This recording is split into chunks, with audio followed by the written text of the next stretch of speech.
Bab 4. Surat berharga. Definisi, dasar pengaturan, dan penjelasan. Surat berharga adalah surat pengakuan utang, wesel, obligasi, sekuritas kredit, atau setiap derivatifnya, atau kepentingan lain, atau suatu kewajiban dari penerbit dalam bentuk yang lazim diperdagangkan dalam pasar modal dan pasar uang.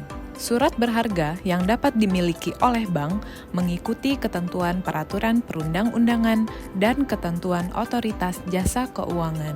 Dalam pengertian surat berharga, termasuk antara lain surat utang negara, sertifikat Bank Indonesia, efek beragun aset atau EBA, negosiasi wesel ekspor, credit linked notes, dan reksadana.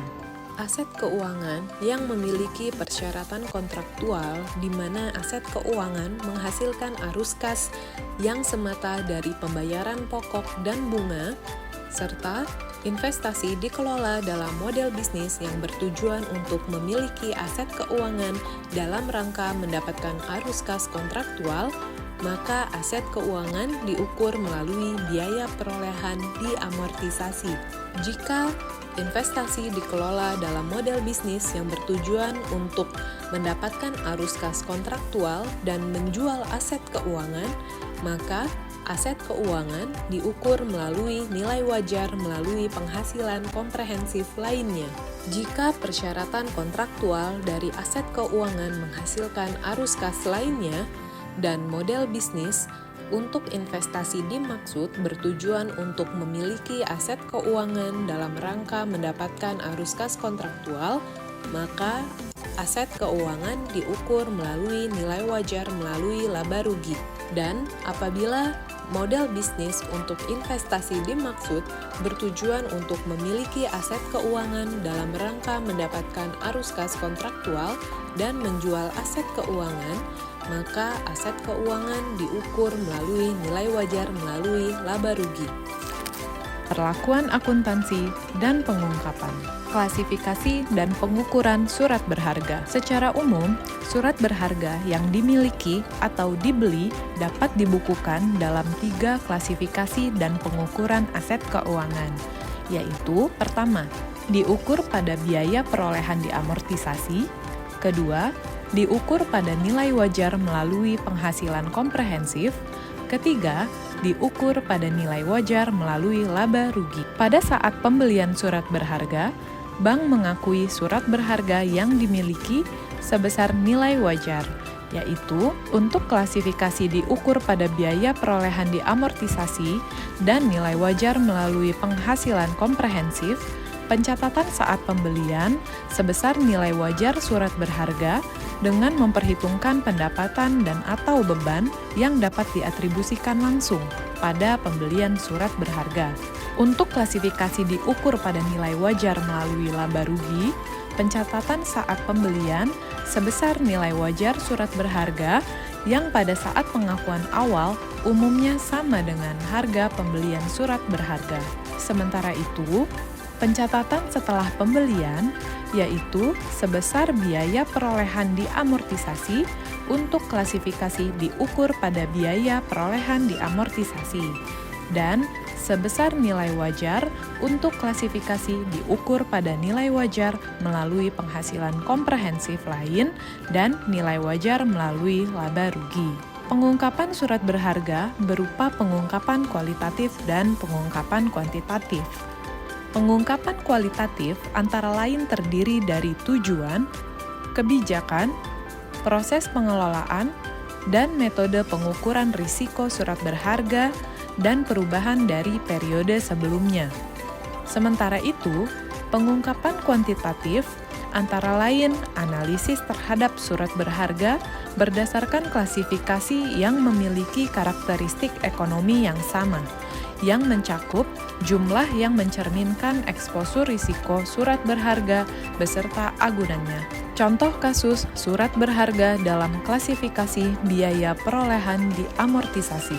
Pada tanggal 1 Juni 2021, Bank XYZ membeli obligasi sebesar 1 miliar rupiah dengan kupon bunga sebesar 8% pada 99,425 dengan tagihan bunga atau purchased interest sebesar 30 juta rupiah. Obligasi dibeli untuk dimiliki hingga jatuh tempo pada tanggal 1 Juni 2022. Untuk membeli obligasi, Bank XYZ membayar brokerage fee sebesar 15 juta rupiah. Penyelesaian dilakukan tanggal 4 Juni 2021. Bank XYZ mencatat transaksi menggunakan pendekatan tanggal penyelesaian. Asumsi yang digunakan adalah: pertama, 1 tahun terdiri dari 360 hari.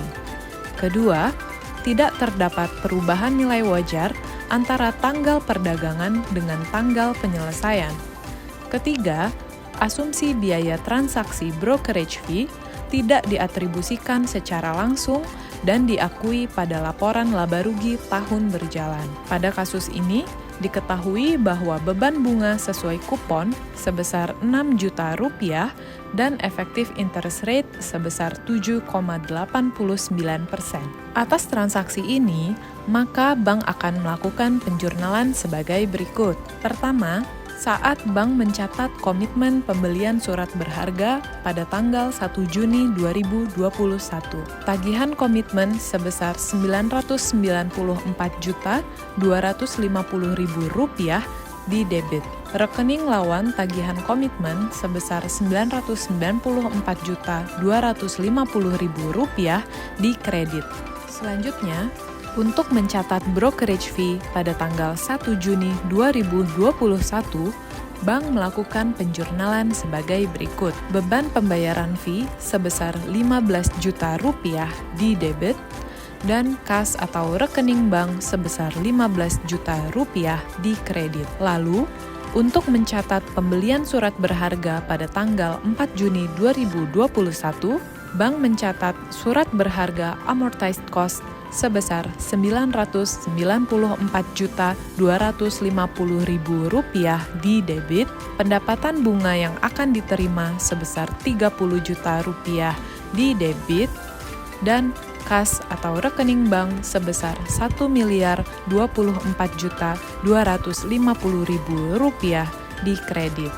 Bank juga melakukan jurnal balik atas komitmen pembelian surat berharga yang sebelumnya dicatat di tanggal 4 Juni 2021. Rekening lawan tagihan komitmen sebesar Rp994.250.000 di debit dan tagihan komitmen sebesar Rp994.250.000 di kredit. Lalu, bank melakukan pengakuan bunga dan amortisasi diskon pada tanggal 30 Juni 2021 dengan jurnal sebagai berikut. Pendapatan bunga yang akan diterima surat berharga sebesar Rp6 juta di debit, surat berharga amortized cost sebesar Rp399.532 di debit, dan pendapatan bunga surat berharga sebesar Rp6.399.532 di kredit. Untuk pembayaran kupon obligasi pada tanggal 30 Juni 2021, bank melakukan penjurnalan kas atau rekening bank sebesar Rp36 juta di debit dan pendapatan bunga yang akan diterima surat berharga sebesar Rp36 juta di kredit. Terakhir, pada saat jatuh tempo di tanggal 1 Juni 2022, bank melakukan penjurnalan sebagai berikut. Kas atau rekening bank sebesar Rp1 miliar di debit dan surat berharga amortized cost sebesar Rp1 miliar di kredit. Surat contoh kasus. Surat berharga dalam klasifikasi diukur pada nilai wajar melalui penghasilan komprehensif lain. Pada tanggal 6 Juli 2021, Bank XYZ membeli obligasi sebesar Rp1 miliar dengan kupon bunga sebesar 5% pada 99 dengan accrued interest sebesar Rp1.250.000. Untuk membeli obligasi dimaksud, Bank XYZ membayar brokerage fee sebesar Rp15 juta. Penyelesaian dilakukan pada tanggal 9 Juli 2021. Asumsi harga pasar pada tanggal 31 Juli 2021 adalah 99,30. Pada tanggal 4 Agustus 2021, bank menjual obligasi pada 99,5 dan penyelesaian dilakukan pada tanggal 5 Agustus 2021. Amortisasi diskon dari tanggal 1 Agustus sampai dengan tanggal 4 Agustus 2021 adalah Rp86.219. Bank XYZ mencatat transaksi pembelian surat berharga menggunakan pendekatan tanggal penyelesaian. Asumsi 1 tahun adalah 360 hari dan tidak terdapat perubahan nilai wajar antara tanggal perdagangan dengan tanggal penyelesaian, dan biaya transaksi brokerage fee tidak diatribusikan secara langsung dan diakui pada laporan laba rugi tahun berjalan. Jurnal transaksi tersebut sebagai berikut. Pertama, pencatatan komitmen pembelian surat berharga pada tanggal 6 Juli 2021. Tagihan komitmen sebesar Rp990 juta di debit dan rekening lawan tagihan komitmen sebesar Rp990 juta di kredit. Kedua, penjurnalan brokerage fee pada tanggal 6 Juli 2021. Beban pembayaran fee sebesar Rp15 juta di debit dan kas atau rekening bank sebesar Rp15 juta di kredit. Ketiga, penjurnalan pada saat penyelesaian transaksi tanggal 9 Juli 2021. Surat berharga fair value through OCI sebesar Rp990 juta di debit, pendapatan bunga yang akan diterima sebesar Rp1.250.000 di debit, dan kas atau rekening bank sebesar Rp991.250.000 di kredit. Keempat, penjurnalan bunga dan amortisasi diskon pada tanggal 31 Juli 2021. Surat berharga fair value through OCI sebesar Rp476.449 di debit, pendapatan bunga yang akan diterima sebesar Rp3.194.444 di debit, dan pendapatan bunga surat berharga sebesar Rp3.670.893 di kredit. Jurnal kelima, penjurnalan penerimaan bunga pada tanggal 31 Juli 2021. Kas atau rekening bank sebesar Rp4.444.444 di debit, dan pendapatan bunga yang akan diterima sebesar Rp4.444.444 di kredit. Jurnal keenam, penjurnalan penyesuaian nilai wajar pada tanggal 31 Juli 2021. Surat berharga fair value through OCI sebesar Rp2.523.551 di debit, dan ekuitas penghasilan komprehensif lain sebesar Rp2.523.551 di kredit. Ketujuh, penjurnalan pengakuan bunga selama 4 hari pada tanggal 4 Agustus 2021. Pendapatan bunga yang akan diterima sebesar Rp555.556 di debit. Surat berharga fair value through OCI sebesar Rp80.219 di debit. Pendapatan bunga surat berharga sebesar Rp644.775 di kredit. Kedelapan, penjurnalan komitmen penjualan surat berharga pada tanggal 4 Agustus 2021. Rekening lawan kewajiban komitmen penjualan surat berharga sebesar Rp990.408 di debit. Kewajiban komitmen penjualan surat berharga sebesar Rp990.580.408 di kredit. Dan kesembilan, penjurnalan penyelesaian penjualan surat berharga pada tanggal 5 Agustus 2021. Kas atau rekening bank sebesar Rp995.555.556 di debit. Ekuitas penghasilan komprehensif lain sebesar Rp2.523.551 di debit. Surat berharga fair value through OCI sebesar Rp993.086.219 di kredit. Keuntungan penjualan surat berharga sebesar Rp4.437.382 di kredit. Pendapatan bunga yang akan diterima surat berharga sebesar Rp555.556 di kredit. Contoh kasus, surat berharga dalam klasifikasi diukur pada nilai wajar melalui laba rugi. Pada tanggal 1 Juni 2021, Bank XYZ membeli 4 obligasi pemerintah dengan nilai nominal sebesar Rp1 miliar dan kupon bunga sebesar 8% per tahun pada harga par. Untuk membeli obligasi dimaksud, Bank XYZ membayar brokerage fee sebesar Rp15 juta. Penyelesaian dilakukan pada tanggal 4 Juni 2021. Pada tanggal 29 Juni 2021, Bank XYZ menjual surat berharga pada 102.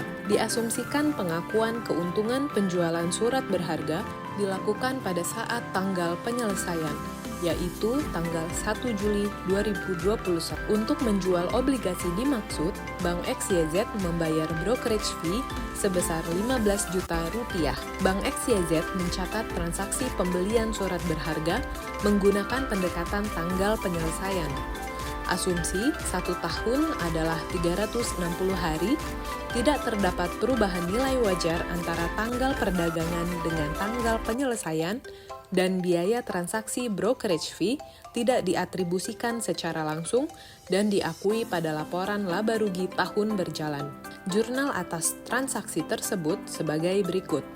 Pertama, penjurnalan komitmen pembelian surat berharga pada tanggal 1 Juni 2021. Tagihan komitmen sebesar Rp4 miliar di debit, rekening lawan tagihan komitmen sebesar Rp4 miliar di kredit. Kedua, penjurnalan brokerage fee pada tanggal 1 Juni 2021.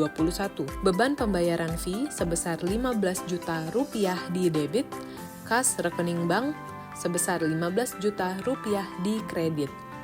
Ketiga, penjurnalan pada saat penyelesaian tanggal 4 Juni 2021.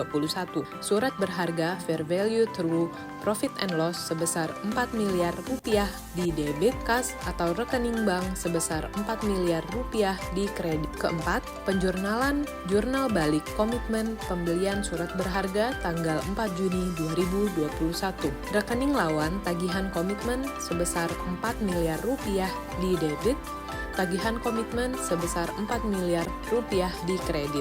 Kelima, penjurnalan pengakuan bunga pada tanggal 30 Juni 2021.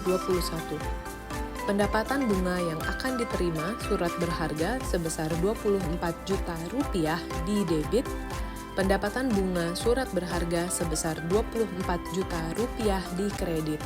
Keenam, penjurnalan komitmen penjualan surat berharga tanggal 29 Juni 2021.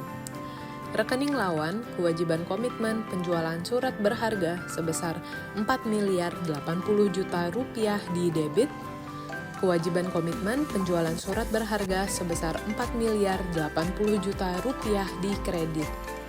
Ketujuh, penjurnalan pencatatan brokerage fee pada tanggal 29 Juni 2021. Beban pembayaran fee sebesar Rp15 juta di debit, kas atau rekening bank sebesar Rp15 juta di kredit. Kedelapan, penjurnalan penyelesaian transaksi penjualan pada tanggal 1 Juli 2021. Kas atau rekening bank sebesar Rp4 miliar 80 juta di debit, surat berharga fair value through profit and loss sebesar Rp4 miliar di kredit, keuntungan penjualan surat berharga sebesar Rp80 juta di kredit. 9. Penjurnalan untuk melakukan jurnal balik komitmen penjualan surat berharga. Kewajiban komitmen penjualan surat berharga sebesar Rp4 miliar 80 juta di debit, rekening lawan kewajiban komitmen penjualan surat berharga sebesar Rp4 miliar 80 juta di kredit. Surat berharga yang dijual dengan janji dibeli kembali dan liabilitas atas surat berharga yang dijual dengan janji dibeli kembali. Surat berharga yang dijual dengan janji dibeli kembali atau disebut juga dengan repo adalah surat pengakuan utang jangka pendek dan jangka panjang yang diterbitkan oleh bank atau pihak ketiga bukan bank yang dijual dengan janji untuk dibeli kembali dari pembeli dengan harga yang telah disepakati pada awal transaksi. Klasifikasi dan nilai tercatat repo yaitu diukur pada biaya perolehan diamortisasi, diukur pada nilai wajar melalui laba rugi, dan diukur pada nilai wajar melalui penghasilan komprehensif lain. Liabilitas atas repo adalah liabilitas kepada bank dan pihak ketiga bukan bank yang berasal dari kontrak penjualan repo. Liabilitas repo dapat timbul dari yang pertama, transaksi penjualan repo atau transaksi short sell yang dilakukan oleh bank atau disebut juga dengan reverse repo, yaitu bank yang membeli surat berharga dengan janji dijual kembali. Liabilitas repo merupakan liabilitas keuangan yang dapat diklasifikasikan dalam dua klasifikasi. Yang pertama, biaya perolehan, dan yang kedua, diukur pada nilai wajar melalui laporan laba rugi. Contoh kasus, karena kekurangan dana atau kekurangan likuiditas, pada tanggal 1 Januari 2021, Bank A dan Bank B membuat perjanjian perolehan dana dalam bentuk transaksi penjualan surat berharga dengan janji dibeli kembali atau repo, di mana Bank A setuju untuk melakukan penjualan surat berharga dengan janji dibeli kembali dari Bank B sebesar 1 miliar rupiah. Jangka waktu repo adalah selama 45 hari dengan tingkat suku bunga sebesar 8%. Untuk menjual surat berharga, Bank A membayar brokerage fee sebesar 5 juta rupiah. Penyelesaian dilakukan pada tanggal 2 Januari 2021. Biaya transaksi dan pendapatan yang dapat diatribusikan secara langsung sebesar 20 juta rupiah. Atas transaksi tersebut, Bank A akan melakukan jurnal pembukuan sebagai berikut. Pertama, menjurnal brokerage fee pada tanggal 1 Januari 2021. Beban pembayaran fee sebesar 5 juta rupiah di debit dan kas atau rekening broker sebesar 5 juta rupiah di kredit. Kedua, jurnal atas penjualan surat berharga dengan janji dibeli kembali, yaitu surat berharga yang dijual dengan janji dibeli kembali sebesar 1 miliar rupiah di debit dan surat berharga sebesar 1 miliar rupiah di kredit. Ketiga, jurnal penyelesaian transaksi repo pada tanggal 2 Januari 2021, yaitu kas atau rekening Bank B sebesar 1 miliar rupiah di debit dan liabilitas repo sebesar 1 miliar rupiah di kredit. Keempat, jurnal pengakuan beban bunga pada tanggal 31 Januari 2021. Beban bunga liabilitas repo sebesar 6.666.667 rupiah di debit dan liabilitas repo sebesar 6.666.667 rupiah di kredit. Kelima, jurnal pengakuan beban bunga pada tanggal 15 Februari 2021. Beban bunga liabilitas repo sebesar 3.333.333 rupiah di debit dan liabilitas repo sebesar 3.333.333 rupiah di kredit. Keenam, jurnal jatuh tempo transaksi repo tanggal 15 Februari 2021. Liabilitas repo sebesar 1 miliar 10 juta rupiah di debit dan kas atau rekening Bank B sebesar 1 miliar 10 juta rupiah di kredit. Ketujuh, pada saat surat berharga repo jatuh tempo, maka Bank A melakukan reverse atau reklasifikasi atas transaksi liabilitas repo dengan jurnal surat berharga sebesar 1 miliar rupiah di debit dan surat berharga yang dijual dengan janji dibeli kembali sebesar 1 miliar rupiah di kredit.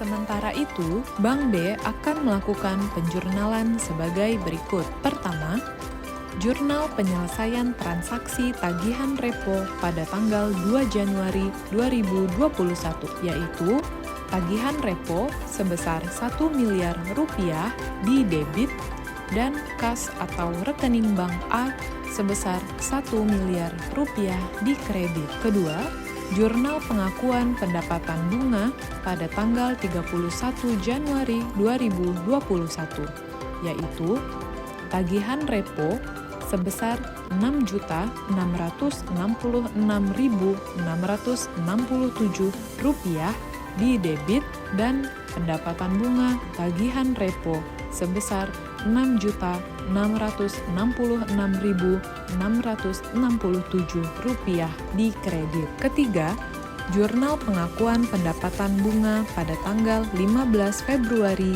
2021, yaitu tagihan repo sebesar Rp3.333.333 di debit dan pendapatan bunga tagihan repo sebesar Rp3.333.333 di kredit. Keempat, saat jatuh tempo transaksi repo di tanggal 15 Februari 2021, Bank B melakukan penjurnalan sebagai berikut.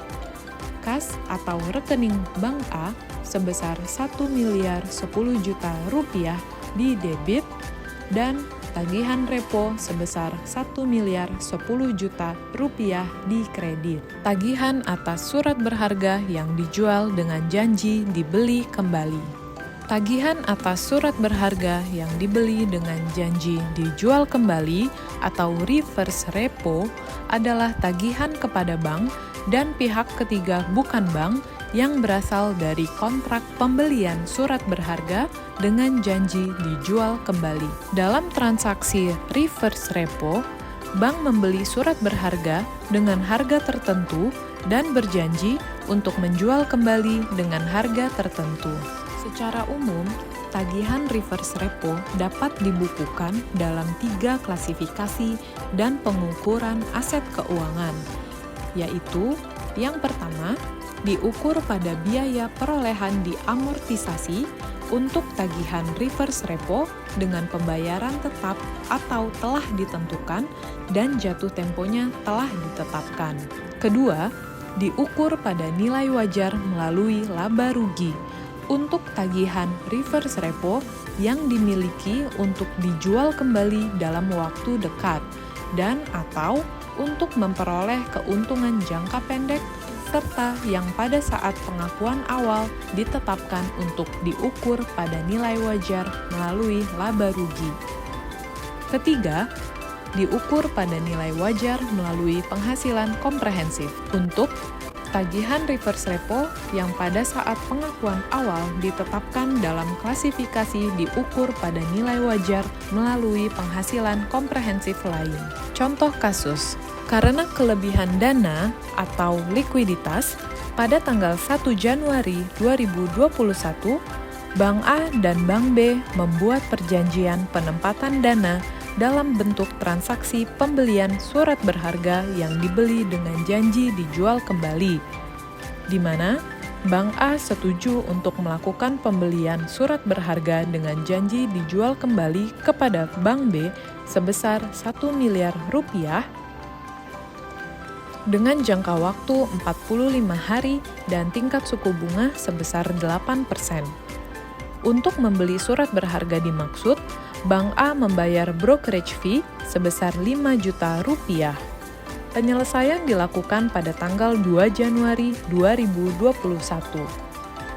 Asumsi yang digunakan yaitu 1 tahun terdiri dari 360 hari dan tingkat materialitas untuk biaya transaksi dan pendapatan yang dapat diatribusikan secara langsung sebesar 20 juta rupiah. Penjurnalan yang dilakukan oleh bank adalah: pertama, jurnal brokerage fee pada tanggal 1 Januari 2021, yaitu beban pembayaran fee tagihan reverse repo sebesar 5 juta rupiah di debit dan kas atau rekening Bank A sebesar 5 juta rupiah di kredit. Kedua, jurnal penyelesaian transaksi pada tanggal 2 Januari 2021, yaitu tagihan reverse repo sebesar 1 miliar rupiah di debit dan kas atau rekening Bank A sebesar 1 miliar rupiah di kredit. Ketiga, pengakuan bunga tanggal 31 Januari 2021, yaitu tagihan reverse repo sebesar 6.666.667 rupiah di debit dan pendapatan bunga tagihan reverse repo sebesar 6.666.667 rupiah di kredit. Keempat, jurnal pengakuan bunga tanggal 15 Februari 2021, yaitu tagihan reverse repo sebesar 3.333.333 rupiah di debit dan pendapatan bunga tagihan reverse repo sebesar 3.333.333 rupiah di kredit. Kelima, jatuh tempo transaksi reverse repo tanggal 15 Februari 2021, yaitu kas atau rekening bank sebesar 1 miliar 10 juta rupiah di debit dan tagihan reverse repo sebesar 1 miliar 10 juta rupiah di kredit. Reksadana. Reksadana adalah wadah yang dipergunakan untuk menghimpun dana dari masyarakat pemodal untuk selanjutnya diinvestasikan dalam portofolio efek oleh manajer investasi. Reksadana target waktu adalah reksadana yang memiliki jangka waktu tertentu dan kebijakan investasi yang menyesuaikan dengan jangka waktu tersebut. Reksadana pasar uang adalah jenis reksadana yang berinvestasi pada instrumen pasar uang berbentuk efek utang seperti deposito, obligasi, dan sertifikat Bank Indonesia. Reksadana pendapatan tetap yaitu reksadana yang akan dikelola dalam efek yang bersifat utang atau obligasi, sekurang-kurangnya 80% dari total aset. Reksadana campuran adalah reksadana yang dana investasinya dialokasikan pada beragam portofolio. Reksadana saham adalah reksadana yang mengalokasikan mayoritas dananya sekurang-kurangnya 80% dari total aktiva dalam bentuk saham. Klasifikasi investasi pada reksadana dibagi menjadi 3, yaitu diukur pada biaya perolehan diamortisasi untuk investasi yang bertujuan untuk mendapatkan arus kas kontraktual dan persyaratan kontraktual dari aset keuangan menghasilkan arus kas pada tanggal tertentu yang semata dari pembayaran pokok dan bunga dari jumlah pokok terutang.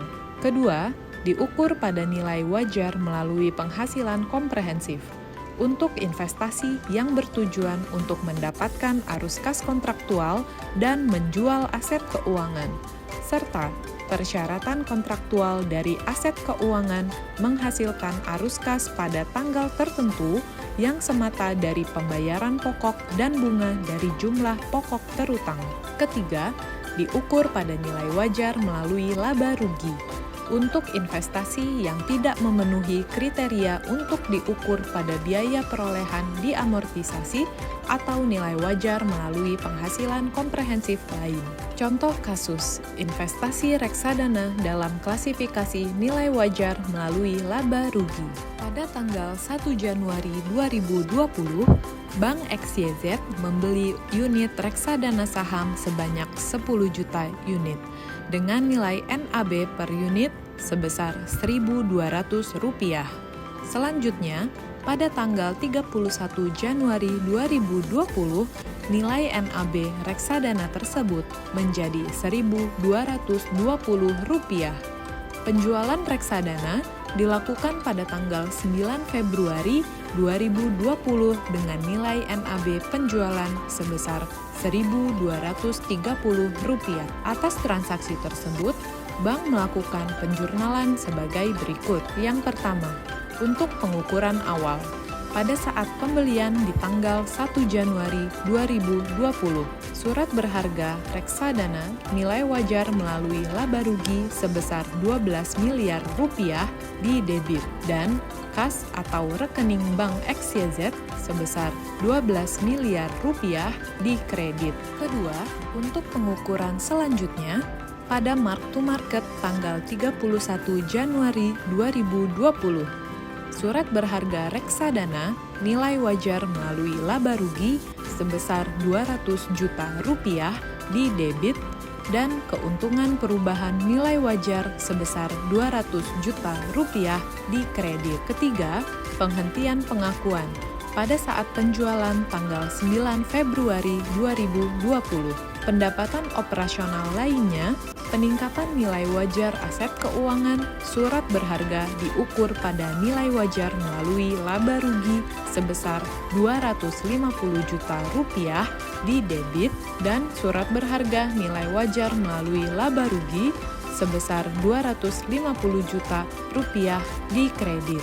Kas atau rekening bank XYZ sebesar Rp12 miliar 300 juta di debit dan pendapatan operasional lainnya, peningkatan nilai wajar aset keuangan surat berharga diukur pada nilai wajar melalui laba rugi sebesar Rp300 juta di kredit dan surat berharga nilai wajar melalui laba rugi sebesar Rp12 miliar di kredit. Efek beragun aset. Efek beragun aset atau EBA adalah instrumen keuangan yang sumber utama pembayarannya berasal dari aliran kas yang dihasilkan oleh underlying asetnya dan bukan dari kemampuan membayar dari perusahaan yang memiliki aset tersebut.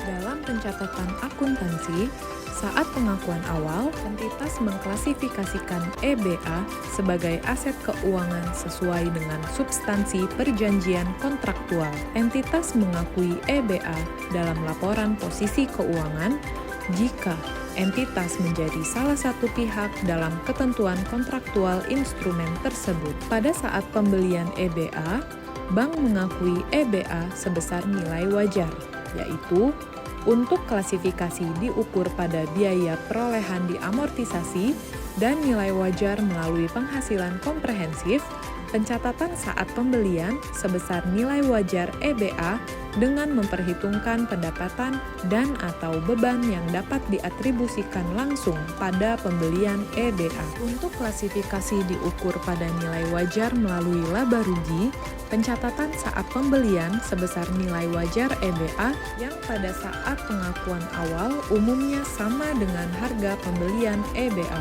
Sementara itu, untuk pencatatan EBA setelah pembelian, yaitu sebesar biaya perolehan diamortisasi, untuk klasifikasi diukur pada biaya perolehan diamortisasi, dan sebesar nilai wajar untuk klasifikasi diukur pada nilai wajar melalui penghasilan komprehensif dan nilai wajar melalui laba rugi. Contoh kasus investasi pada EBA dalam klasifikasi biaya perolehan diamortisasi. Pada tanggal 1 Januari 2020, Bank XYZ membeli EBA kelas senior dengan nominal sebesar Rp10 miliar pada harga 101.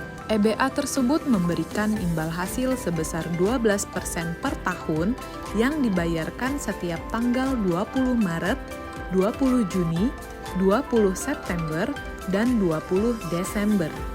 EBA tersebut memiliki tanggal jatuh tempo pada 20 Desember 2024. Asumsi jumlah hari bunga adalah aktual per 360 hari. Atas transaksi tersebut, bank melakukan penjurnalan sebagai berikut. Pertama, pengukuran awal. Pada saat pembelian 1 Januari 2020, yaitu surat berharga atau EBA, amortized cost sebesar 10 miliar 100 juta rupiah di debit dan kas atau rekening bank XYZ sebesar 10 miliar 100 juta rupiah di kredit.